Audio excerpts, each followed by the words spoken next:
Hello everyone, good morning. Welcome to knowledge account.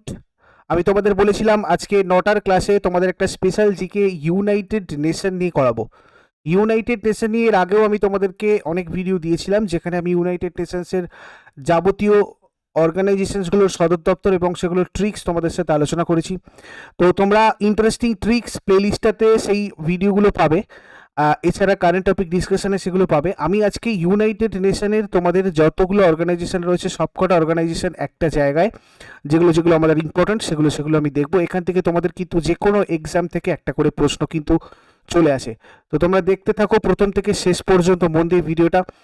আর আজকে এটার পরে 10টার সময় আনএকাডেমিতে রয়েছে একটা ফ্রি স্পেশাল ক্লাস, যেখানে তোমাদের ডাব্লিউবিপির 100 মার্কসের আজকে গ্র্যান্ড মক টেস্ট হবে। তোমরা চাইলে এটা আমার সাথে জয়েন করতে পারো। এটা ফ্রি স্পেশাল ক্লাস। আমি এটার লিঙ্ক ডিসক্রিপশন বক্সে নয়, আমি তোমাদের কমেন্ট বক্সে পিন করে দিয়েছি, অথবা তোমরা নলেজ অ্যাকাউন্ট টেলিগ্রাম চ্যানেলে এটা ডিটেলস পেয়ে যাবে কীভাবে এই মক টেস্টে তোমরা জয়েন করবে। 6:30 আজকে রিজনিংয়ের একটা লাইভ ক্লাস হবে ইউটিউবে, এবং free online mock test .in আজকে থাকবে ম্যাথের একটা অনলাইন টেস্ট। তারপর 8টার সময় তোমাদের এই যে টেস্টটা হবে তার একটা অ্যানালিসিস ক্লাস আনএকাডেমিতে ফ্রি ক্লাসে। এবং আজকে ইউটিউবে তোমাদের ইন্ডিয়ান কনস্টিটিউশনের একটা স্পেশাল ক্লাস হবে, সিটিজেনশিপ স্পেশাল। তো এটা তোমরা অবশ্যই দেখবে, 9টার সময় তোমাদের এই ক্লাসটা পাবলিশ হবে। কেমন? সব কটার লিঙ্ক এই ভিডিওর কমেন্ট বক্সে রয়েছে। এছাড়া তোমাদের টেলিগ্রাম চ্যানেলে আমি তোমাদের এই লিঙ্কগুলো কিন্তু প্রোভাইড করে দেবো। আমাদের চ্যানেলের এই প্লেলিস্ট সেকশনে এসে এই ডাউন অ্যারোটা ক্লিক করে নেবে, তাহলে তোমরা সব প্লেলিস্ট পেয়ে যাবে। ওখানে তোমাদের যাবতীয় ইম্পর্টেন্ট ভিডিওগুলো রয়েছে। তো দেখো, প্রথমে আমি ইউনাইটেড নেশন নিয়ে তোমাদের সাথে আলোচনা করার আগে একটা ছোট্টভাবে খুব সংক্ষেপে বলে নেবো যে ইউনাইটেড নেশনস কেন তৈরি করা হয়েছিল। দেখো, 1939 থেকে 1945 সালে হওয়া দ্বিতীয় বিশ্বযুদ্ধের ফলে তৎকালীন বিশ্বে এক ভয়াবহ ও মর্মান্তিক পরিস্থিতি তৈরি হয়েছিল।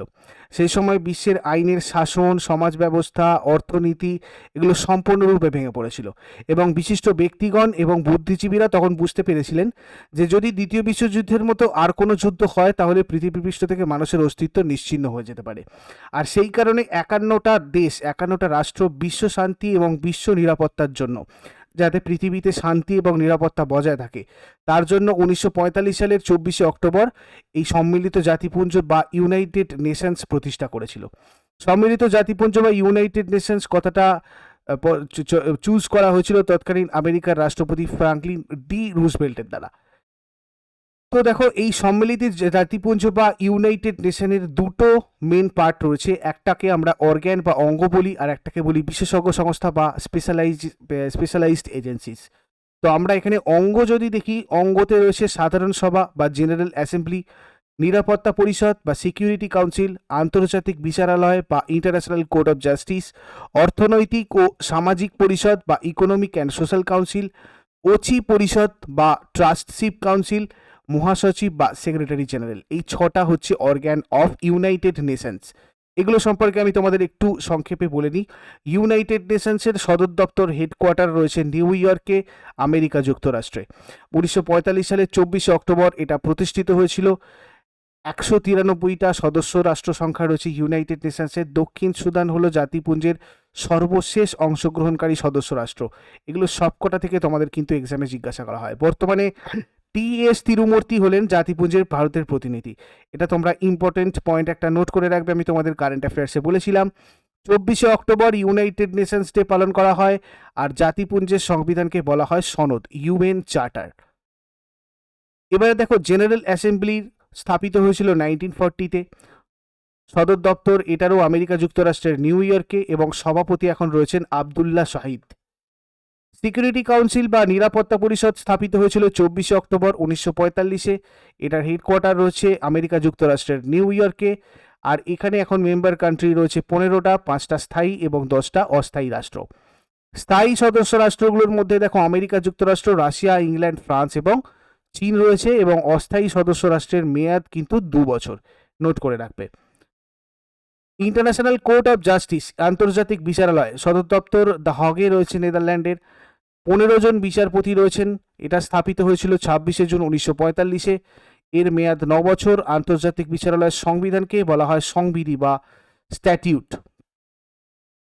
আন্তর্জাতিক বিচারালয়ে ভারতীয় বিচারক রয়েছেন দলবীর ভান্ডারী, রঘুনন্দন স্বরূপ পাঠক, স্যার বেনেগাল রাও আর নগেন্দ্র সিং, এই চারজন কিন্তু আন্তর্জাতিক বিচারালয়ে রয়েছেন ভারত থেকে 2012 থেকে 2018 পর্যন্ত। ইকোনমিক অ্যান্ড সোশ্যাল কাউন্সিল অর্থনৈতিক এবং সামাজিক পরিষদের সদর দপ্তর নিউ ইয়র্ক এবং জেনেভা স্থাপিত হয়েছিল 26 জুন 1945-এ। এর সদস্য রাষ্ট্র সংখ্যা 54টা এবং মেয়াদ 3 বছর। ট্রাস্টশিপ কাউন্সিল বা ওচি পরিষদ জাতিপুঞ্জের তৎকালীন সদ্য ঔপনিবেশিক শাসন থেকে মুক্ত হওয়া রাষ্ট্রগুলির শাসন কার্যের সাহায্যের জন্য তৈরি করা হয়েছিল।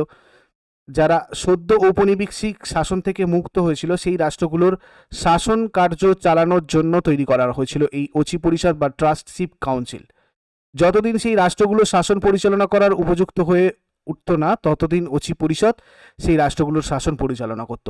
বর্তমানে ওচি পরিষদের অধীনে কোনো কিন্তু রাষ্ট্র নেই, এই জন্যই আমাদের ট্রাস্টশিপ কাউন্সিলটা তৈরি করা হয়েছিল।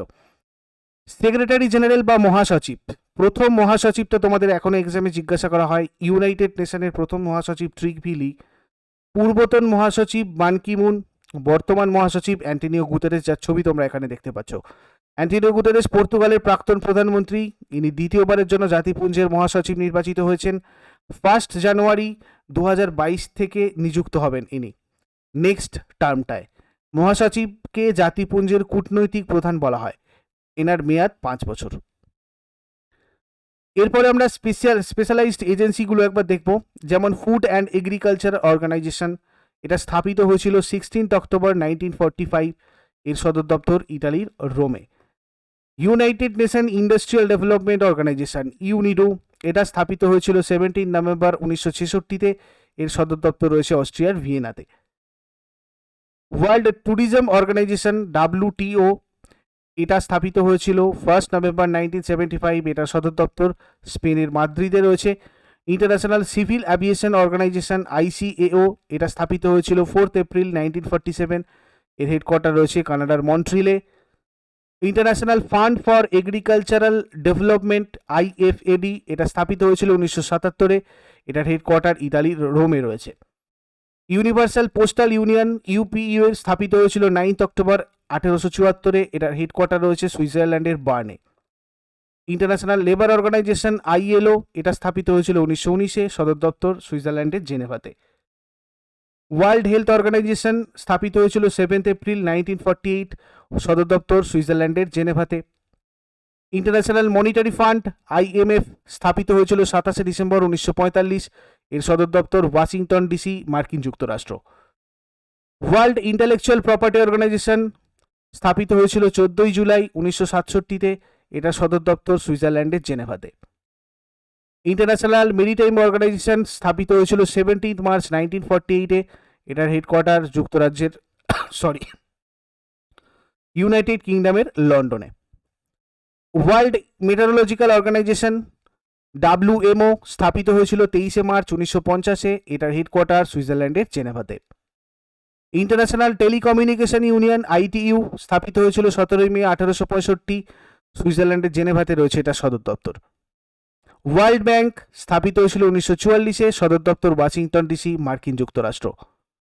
United Nations Educational Scientific and Cultural Organization UNESCO স্থাপিত হয়েছিল 16 নভেম্বর 1945। এটার হেডকোয়ার্টার ফ্রান্সের প্যারিসে। এবারে ফান্ডস আর প্রোগ্রামসগুলো যদি দেখি, United Nation Development Programme UNDP স্থাপিত হয়েছিল 22 নভেম্বর 1965-তে। এর হেডকোয়ার্টার মার্কিন যুক্তরাষ্ট্রের নিউ ইয়র্ক সিটিতে। United Nations human settlements programme UN হ্যাবিটেটের স্থাপিত হয়েছিল 1978-এ এবং এটার হেডকোয়ার্টার কেনিয়ার নাইরোবিতে। United Nations environment programme UNEP স্থাপিত হয়েছিল 5 জুন 1972। কেনিয়ার নাইরোবিতে রয়েছে এটার headquarter. The United Nations children's fund UNICEF স্থাপিত হয়েছিল 11 ডিসেম্বর 1946। মার্কিন যুক্তরাষ্ট্রের নিউ ইয়র্ক সিটিতে এটার হেডকোয়ার্টার রয়েছে।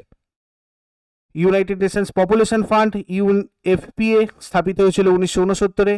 হেডকোয়ার্টার রয়েছে নিউ ইয়র্ক সিটি, মার্কিন যুক্তরাষ্ট্র। ওয়ার্ল্ড ফুড প্রোগ্রাম স্থাপিত হয়েছিল 1961-তে। হেডকোয়ার্টার রয়েছে ইতালির রোমে। আদার এন্টিটিস অ্যান্ড বডিজ যদি দেখি, joint United Nations programme UNAIDS স্থাপিত হয়েছিল 26 জুলাই 1994। হেডকোয়ার্টার সুইজারল্যান্ডের জেনেভাতে। United Nations relief and works agency UNRWA স্থাপিত হয়েছিল 8 ডিসেম্বর 1949, সদর দপ্তর জর্ডানের আম্মানে।